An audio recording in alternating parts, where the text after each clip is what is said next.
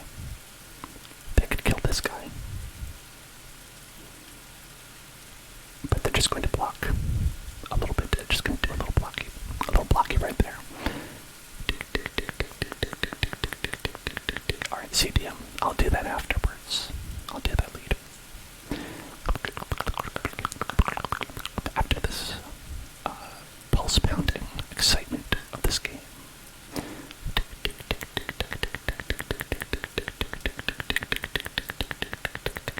Okay.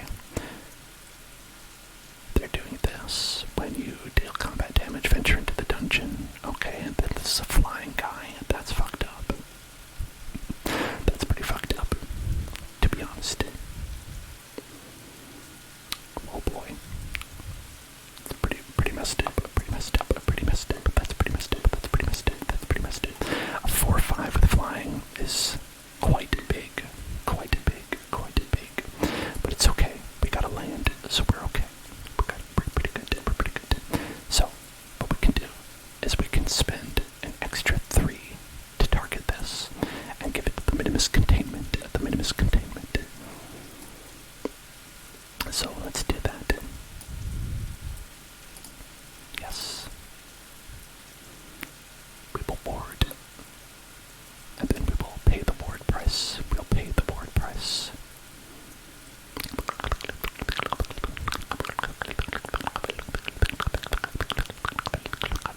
They're thinking about it. I don't know what they're thinking about. Okay. Yeah, that's okay.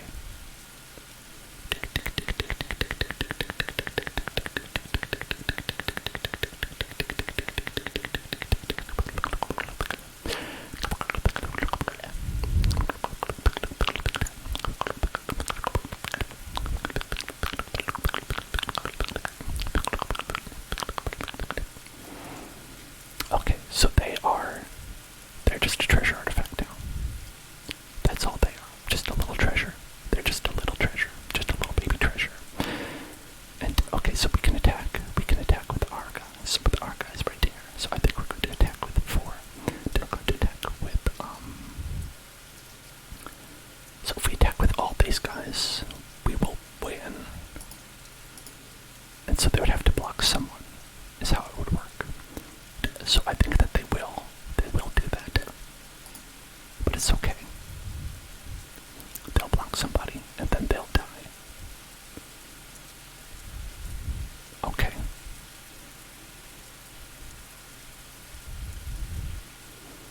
Okay, but they're out of cards though, so this is good. It's good for them to be out of cards. Them being out of cards is good for us.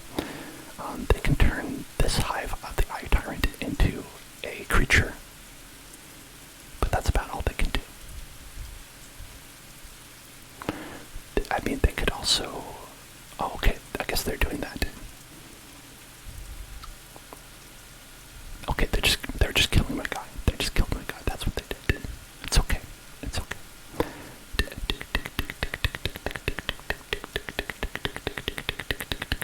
Okay, they're venturing into the dungeon. They're going to scry 1. That's a fairly good effect. Fairly good thing to do. So they can make sure that they're not going to draw land next turn. So they're not going to draw land next turn, and that's good.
up. Hey, this is great. Hey, we won, everybody.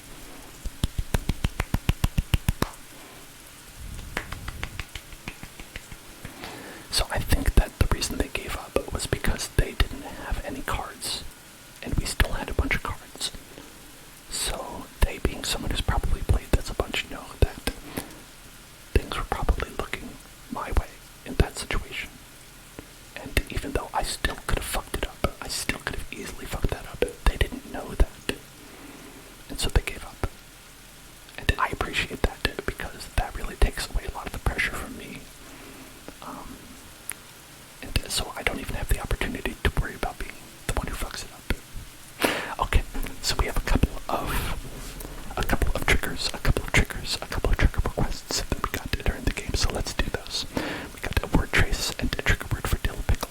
Right, so we're going to go here. Alright, vamos ting, vamos ting.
Let's try and get 600 gems. Ooh, that would be quite a reward, wouldn't it?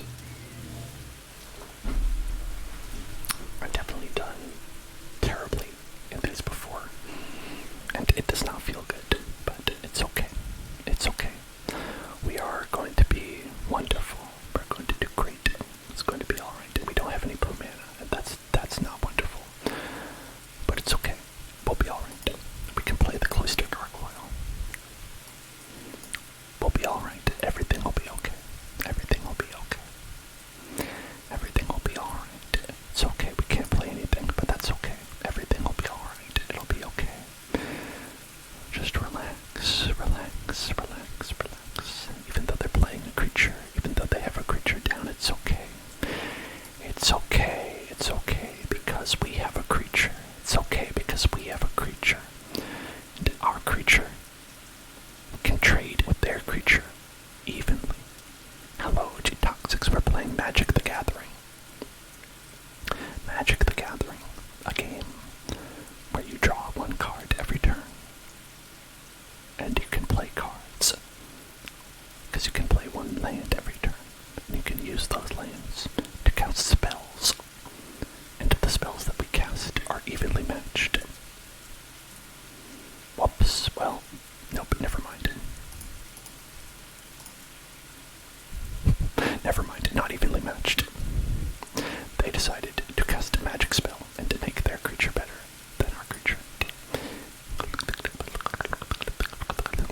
Such is life. Such is life. Such is life.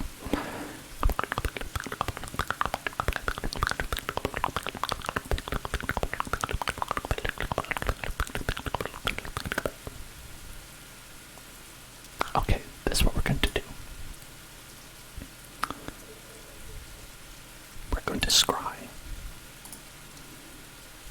We're going to scry and get an island. That is exactly what we needed. That is exactly what we needed. Wonderful, wonderful, wonderful, wonderful, wonderful. That is wonderful. That is wonderful. That is wonderful. That is wonderful. That is wonderful.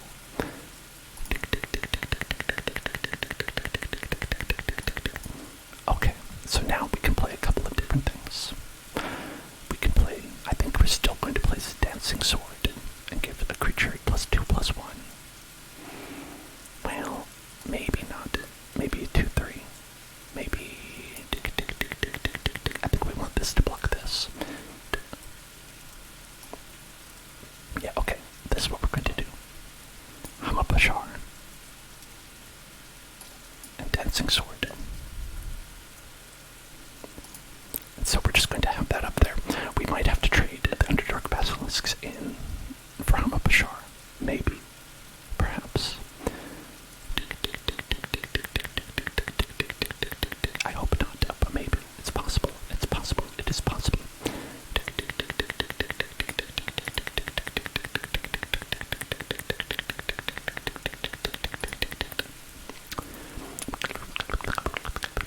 I think we'll just leave it. We'll leave it. It'll be okay. It'll be okay. If we take 1 damage turn, it's no big deal. It's no big deal. It's no big deal. It's alright. It's okay. Everything will be alright. It'll be okay. Hello, Jessica. Hello, Jessica. Good night. Good night to Foxy. Good night to Foxy. Alright, so if we do... Okay, it's equip 1. That's alright. That's okay. We can venture into the dungeon. Double. So we can do that, and we can either get 2 artifacts. Or get 2 goblins. I think we're gonna do 2 goblins. 2 goblins. Very nice. 2 goblins. So we can turn that into a 3/2. I think we'll do that. 3/2 goblin. Then we can attack with Hamapashar to keep her around. Keep that Hamapashar around, I think. Because that seems to be pretty useful. And maybe if the Basilisk attacks again, we'll just let it go through. Just let it go there. It'll be okay. It'll be okay.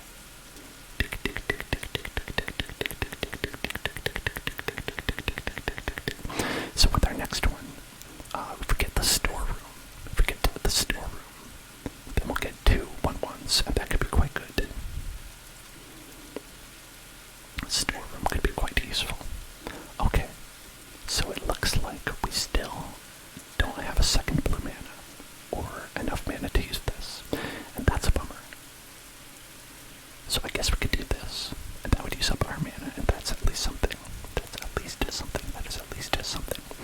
So let's go with that. We don't have enough to use it yet, but it's okay. It's a 4/4, and that's something. That's something, you know.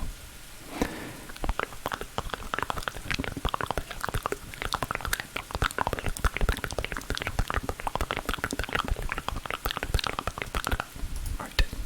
Gonna do nothing, and hopefully we draw land. Gonna hope that we draw land.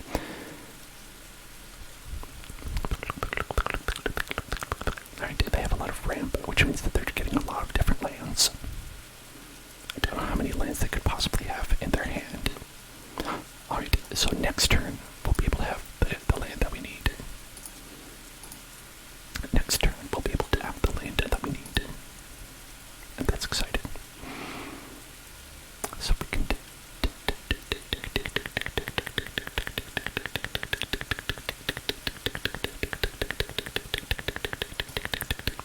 Okay, let's go with this. And then let's go with, maybe...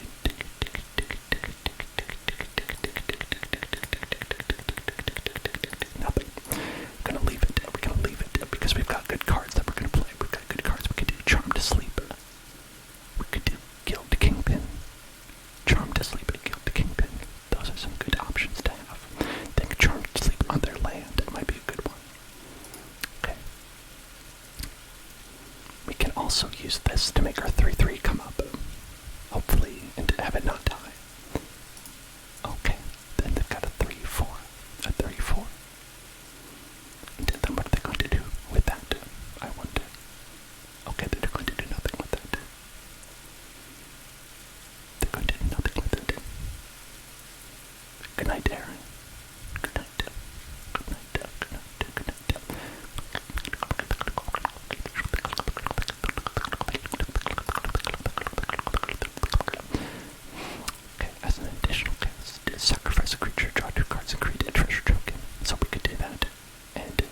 to sleep at the same time. That could be pretty good.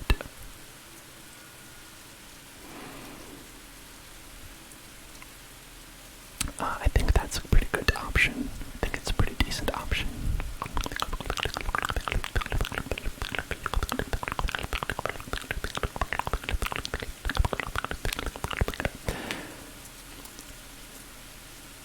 Yeah, because drawing those cards is going to be helpful for us. And so let's sacrifice the 1/1. Let's get rid of that. No problem. Then we get those cards, and we get a little token, and then we can do.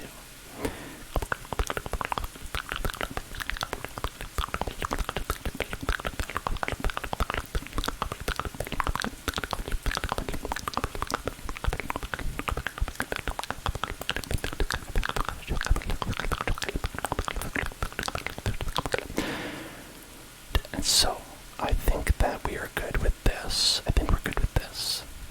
I think it's okay. No attacks. We're good. We're good. We're good. Are they going to do anything? They didn't do anything. They wasted all that. So we're doing well. We're not wasting our mana. We're not wasting anything. We're doing okay. I'd like to play Xanthar when they've tapped a couple lands, so they don't have an immediate response to it. Okay, so that counts. They only have 4 left, so that could be good. Let's see. Let's see. Okay, they did. Oh, I see. That's their plan. That's their plan. Interesting. Interesting.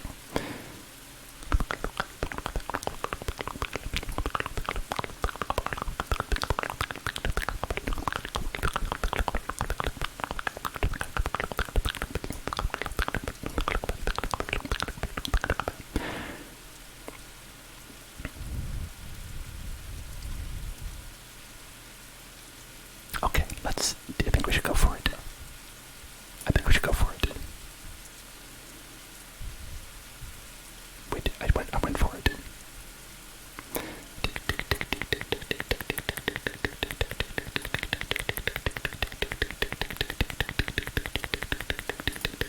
Okay, let's see. Let's see. Let's see how it is. Let's see how it works. We can do that. Xanthar. Xanathar will live. Let's see if Xanathar will live. They played a blue mana. They played a blue mana. That means they can do counterspell stuff. They played a purple worm. The big, big purple worm. The big, big purple worm. This is a big boy. This is a big boy. Look at that big boy. Look at that big boy. 8 and 7. 8 and 7. Okay, but it's okay. We can play a Sylvan Shepherd. That's pretty neat.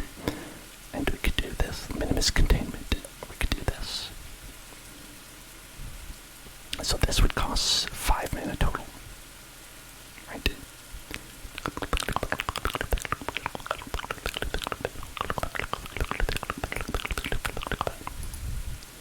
Yeah, we can do that.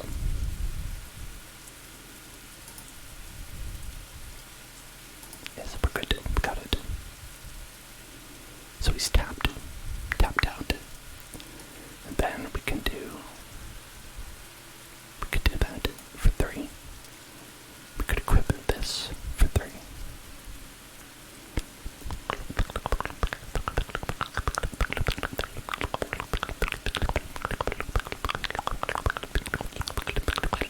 Let's do that. I'm okay with that. Oh, and then we could play an island. That's great. We just can play all their cards. That's pretty fun. That's pretty fun. Infinite cards. I like infinite cards. That sounds pretty fun. Okay. They can get a forest. I want them to draw land because that's not useful.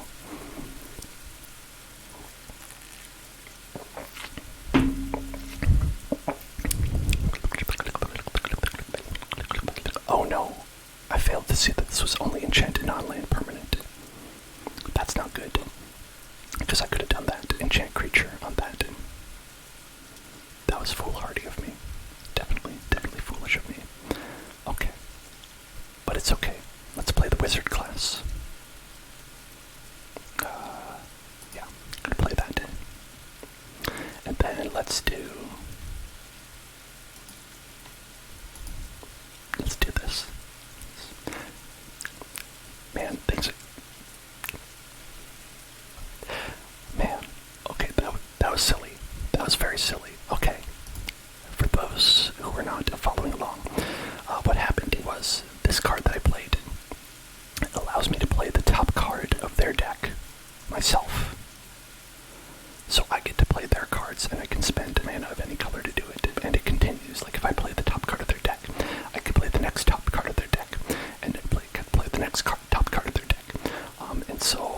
basically I just kept playing their deck and getting free infinite cards. And then they said, fuck that, and they left. And so that's how that went. That was enjoyable. That was enjoyable to me. Okay, so we have two trigger words, two triggers that have arrived as a result of that. We have a noisy water sip and a trigger word of sheesh. Let's do that.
Like if we win, we will get 600 additional gems.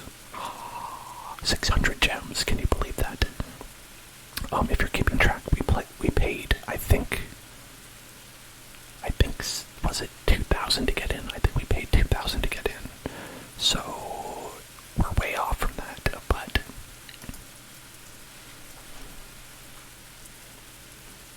can't win them all. Can't win them all. But we will. We will win them all. You can't win them all, but we will. We will win them all. That's the way that I like it. And look at our nice little avatar that we have. It's Tiddlywinks Bottoms. Tiddlywink Bottoms right there. Right, so we've got a play for 2, a play for 3, and another play for 3. And we've got a bunch of mana. So I think it's work. I think it's good. I think it'll work out. I hope so anyway. Okay, they are wizard. They are wizard. They are wizard. They are wizard. They are wizard. Let's do this. Let's do that. Not a great play. Not a great creature. But it is a creature. And that's something.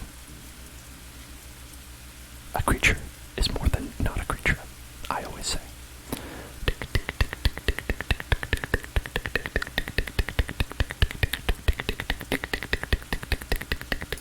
Okay, so I think this is what we're going to be playing, I believe. Because, yeah, we have only a 2-1, so might as well just play this. So let's do this again. We have so far not gotten more than 2. Okay, so this is a 5 play. That's pretty good to have. That's a strong creature if we can get it. I love that boy. I love that boy. You love D&D. Do you like the Cloister Gargoyle? Do you like the Displacer Beast? The Displacer Beast wishes to displace you. Okay, so this has the ability of being able to put it back into its hand, so this would be kind of a waste. The Ray of Frost. The Scion of Stygia could be useful, though. The Scion of Stygia could prove useful, as it is to attack. It's also a flash, though, so we could play it on their turn. always exciting. So we could attack with this guy and see if it gets through. And if it does, then we can play this on their turn and we can tap them. That's what I think.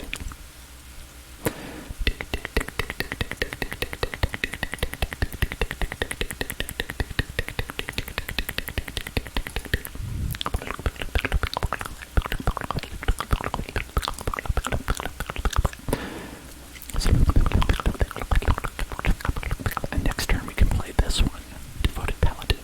Devoted Paladin because they'll be tapped. They'll be tapped out. Okay. So they are choosing to enchant,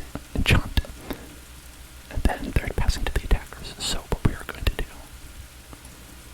is tap it.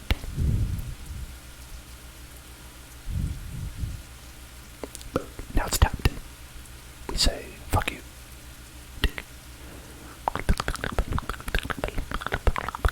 They had another one. Oh my goodness. I was not expecting that.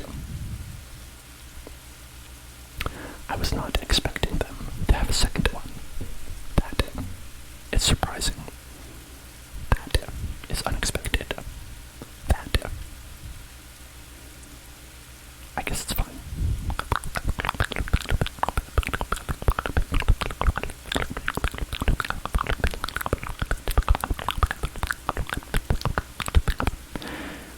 Alright, yeah, let's go with this. Why is the card round? Which card? Which card is round?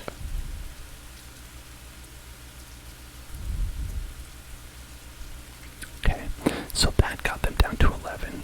That's alright. I think we'll want to do Ray of Frost next turn on this one when they tap it. They go and attack with it. Yeah. Because even if they return it to their hand, they're going to lose their fly, right? They're going to lose that fly. Okay, so I can't attack.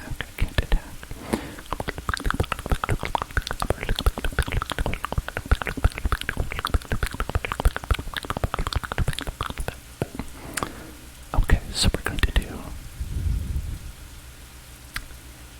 I think we're going to do... Okay, first of all,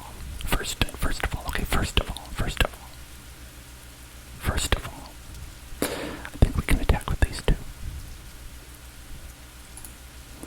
Attack with these two, and then we will sacrifice one if need be.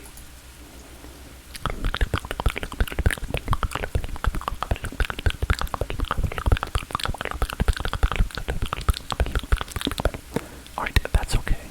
I think that's okay. We can't sacrifice them if we do that. But I would like to kill their creatures. So we'll do that. Okay, and then we will flash. Do that. Okay, and then I think what we're going to do.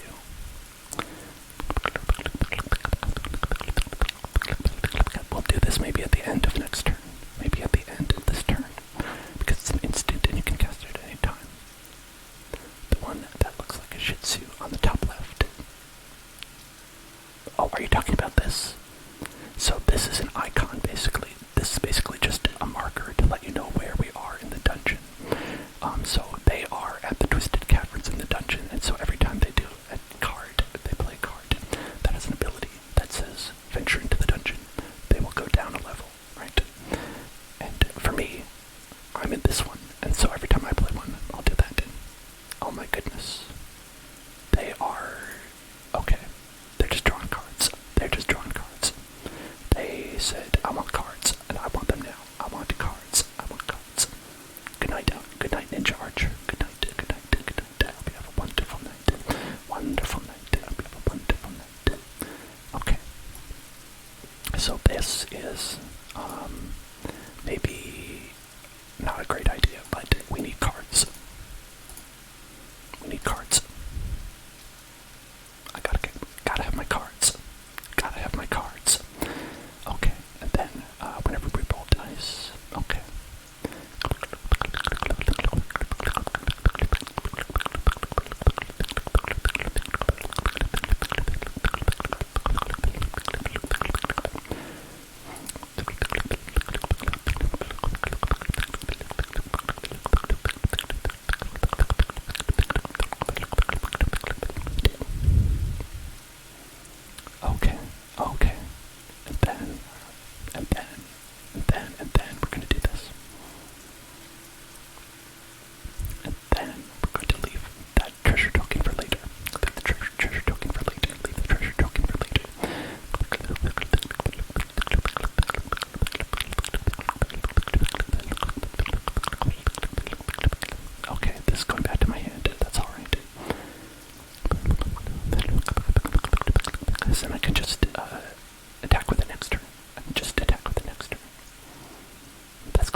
this is a zero-sum game, right? So, in order for me to get wins, I've got to make other people lose, right? You get 3 losses, and then you're out. 3 wins, 3 losses. That's a good rate. That's average. Nobody could ask for better than that. But you know what? I'm gonna ask for better than that. Let's do it. Let's get 4. I think we can get 4. What do you think? Do you think that?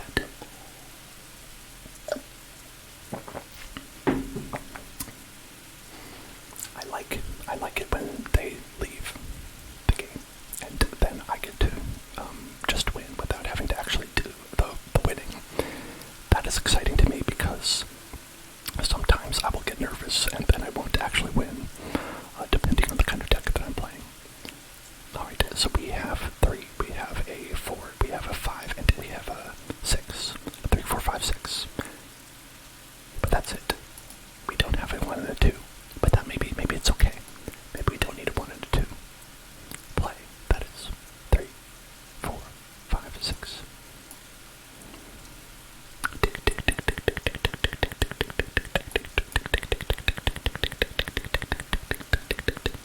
Okay, it's just 1-1, so it's not that bad. We've got 2 options. We've got a secret door. We've got a secret door. We've got a cloister gargoyle. Cloister.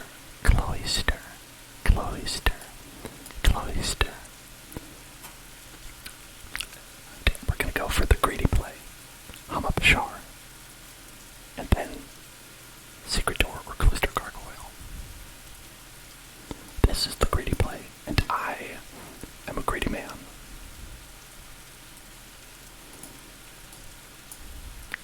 There we go. Give me that a double scry. Give me that a double scry. Double scry.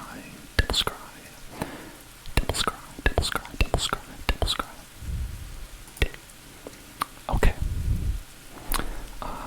It would be a land. I would like a land, but okay, let's get a land. Yeah, that's okay. I guess it didn't matter, ultimately, but it's okay. It could have mattered, and that's important. Sometimes something maybe mattering is more important than if it mattered or not. You know what I mean? You know what I mean? You know. You know.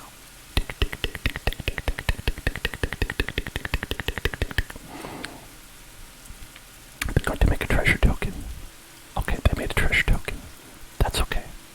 Let's get our walls. We got big walls. We got big walls, and I cannot lie.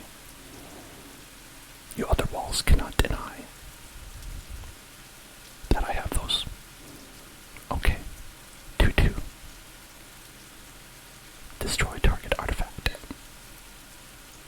That could be this. You could destroy that, or you could destroy that. I guess you could destroy either one.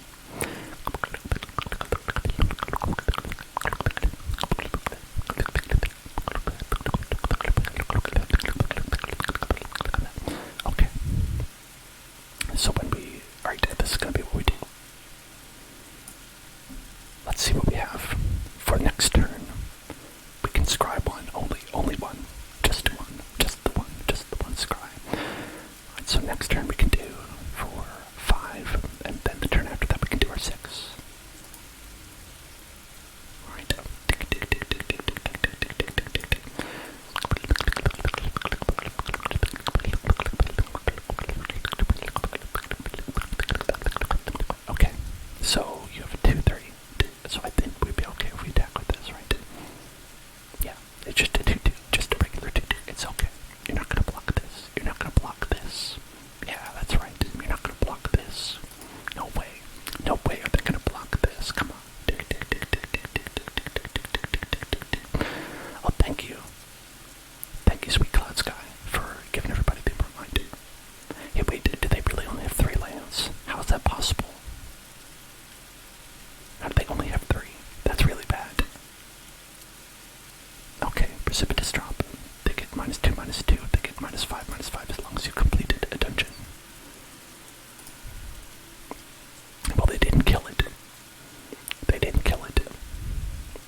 And next turn we can do this.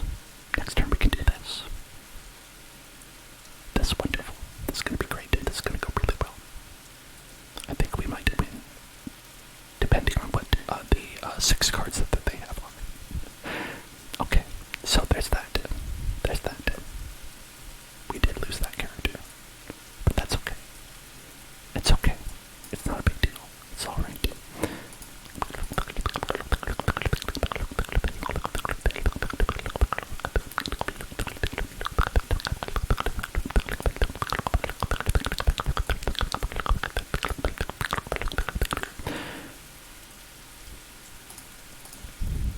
Wonderful. Wonderful. Look at that. 5 damage. They're down to 8. They're down to 8. What is the dog doing? So this is a dragon dog. Dog dragon. He's just chilling out. He's just chilling out. Look at him. Rah! He's breathing fire. He's a mad boy.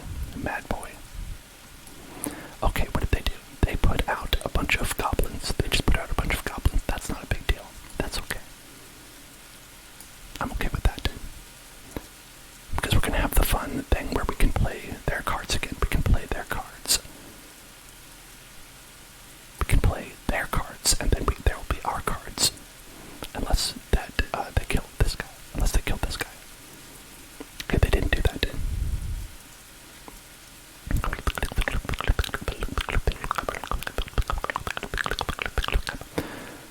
Okay, this is great. So we got a hoarding ogre. So can we play this? Whenever they attack, roll a d20. I think that would be good. Let's get 1, 2, 3, 4. Okay, then we'll play their land. And then we can do...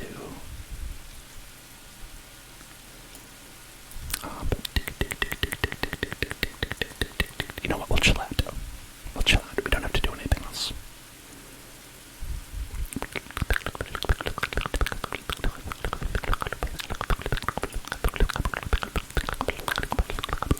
So they get a land. And maybe they can kill me this turn, maybe. I don't know. I don't know. Maybe they can kill the centaur. I don't want them to kill the centaur. Okay, we've got burning hands. Deal 2 damage. To a permanent or player, or creature, or planeswalker. Okay, so let's do that. Let's do that.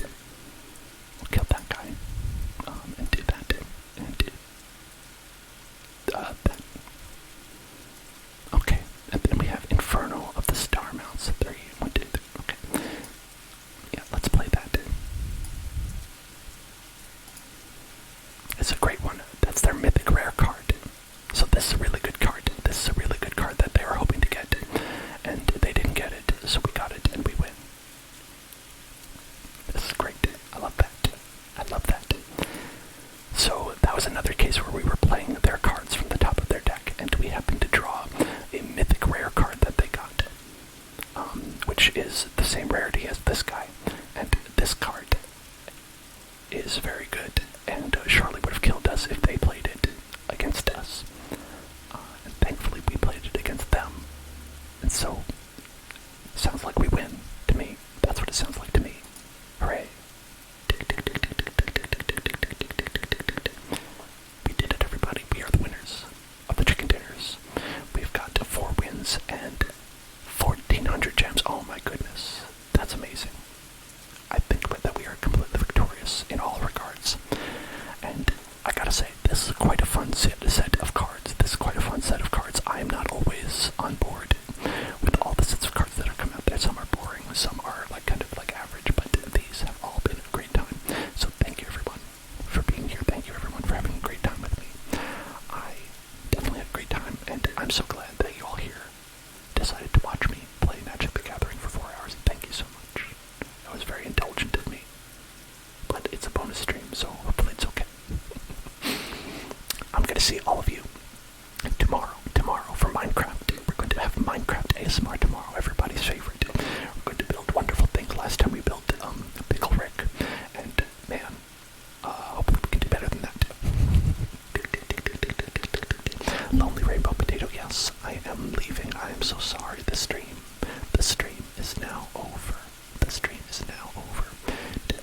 signing off for the night.